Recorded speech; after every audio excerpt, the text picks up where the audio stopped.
6 Images of Inner Transformation, The Discharging Processes, Part 1 of 2 by Luminous Mountain. The experience of inner transformation is nebulous as it occurs primarily within. However, the sacred traditions furnish us with multiple images to help us navigate this journey. What is it like to be transformed from within? This clip identifies 6 major images seen in the light of 2 processes, discharging and recharging of the body-mind. Discharging has been thrown out means that all useless elements are being discarded. Recharging as being brought in means that new useful elements are being integrated. Coverings removed. We inhabit our body through a process of elemental condensation, from fire down to earth. Mind is then covered with avidya, ignorance. Know are knowledge, vidya. Avidya is better translated as unknowing, an inherent deep forgetfulness that comes with being human. Inner transformation happens when we start to remove this cloud of unknowing. The cloud is a common image for the coverings of the mind. It can be a dark cloud or just a veil of cloud. Both distorts our insight or inner sight that prevents revelations, unveiling. Besides the clouds, other coverings of our body-mind include the mask, armor, clothing, and skin color. Notice that all this determines our persona, our face in conventional reality. When you start to feel imprisoned by these coverings, actively remove them and courageously feel the nakedness of your being. You will then have insight into deeper reality. The armor covering is a powerful one. It is literal, more than just a metaphor. Your muscles can be as stiff as an armor if you constantly fight to reconcile your private and public self. Powerful bodywork like rolfing, acupuncture, cupping, and kwasa can unblock the knots that tangle the musculature. These systems work because they harmonize the body's facial web. The facial web is a form of net covering that hold up the body-mind magically. We can't remove this, but we can move from being netted to being able to function in a network of reality. Assisted by fire or light. Fire is the most encountered element during inner transformation. There's 2 types, the intense fiery sensations and the deep gentle warmth of inner being. The feverish heat that burns the dross and purifies the body-mind are at times intense, delusional, and uncomfortable, but it is short-lived, commonly called the Kundalini syndrome. These fiery Kundalini syndromes, a form of psycho-spiritual crisis, always happen to overzealous Kundalini yoga and Qigong practitioners who over-practiced without proper guidance.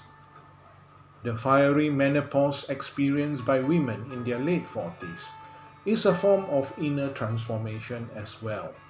After menopause, many women emerge a more insightful and transformed person.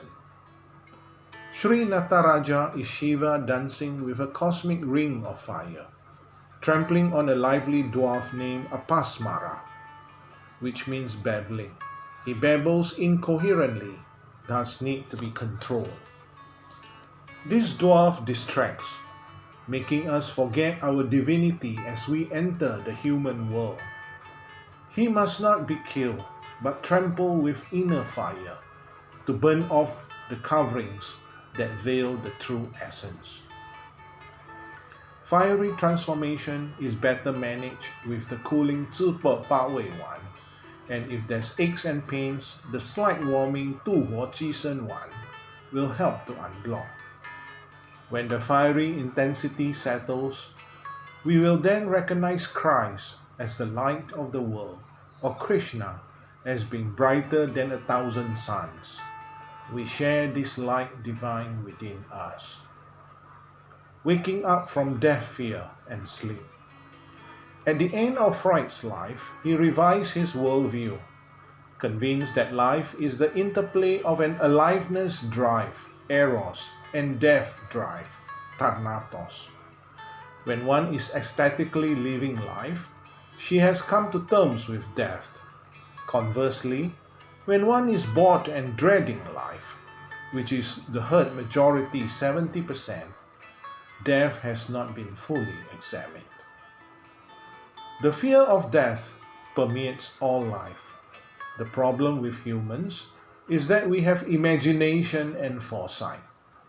Death, as such, becomes an anxiety. We, unlike animals, will ask, what if? To acknowledge this death anxiety and deal with it is best. To acknowledge it but not deal with it create problems. But worse is to continue living life denying or not knowing this anxiety. To deny this death anxiety, the body-mind will switch into frequent sleeping mode.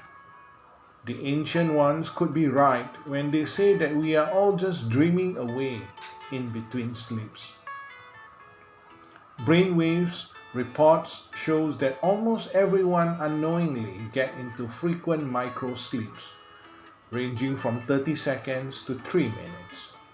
We doze off while being awake throughout the day. In the East, a common practice to counter this death anxiety is to practice meditation in a cemetery or visualize vividly the rotting away of a corpse. But there are less intense practices. The regular practice of grounding to clear negativity available in this channel, as well as sleep yoga, yoga nidra, will help reduce death anxiety and enhance wakefulness. The more advanced dream yoga, milam, trains the body-mind to experience wakeful dreaming with clear light and extend it to daily living to expel all forms of mental darkness. Inner transformation is commonly described as a form of waking up. Buddha means the awakened one. We need to be awakened from sleep induced by the fear of death. Above are the 3 common discharging images. Remember that these can occur randomly, without any sequence or logic. It can happen for the body or mind, or both together. You can be recharged first, then only some parts are discharged later.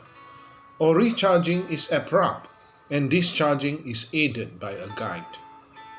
Only for learning purposes, we've categorized them logically. Inner transformation will be common now as the 21st century is ready for it. But you need the tools. This is why I make the effort to elaborate on these tools and processes in this channel. Part 2 that follows is about the major recharging processes, whereby you bring in renewed or new elements into your body-mind to further aid you in your journey.